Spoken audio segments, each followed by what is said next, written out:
Hello everyone, my name is Ankur. Today we will make a Python program that choose the random number from the given range. So let's get started. So first we will import the random function, and now we will write random dot rand int. Int means integer, and we give the range 1 to 1000. Okay, now see it work or not. Now again run it. So it not run because we does not print it.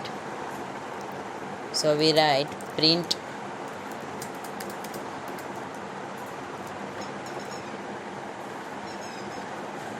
so you can show it gives 176.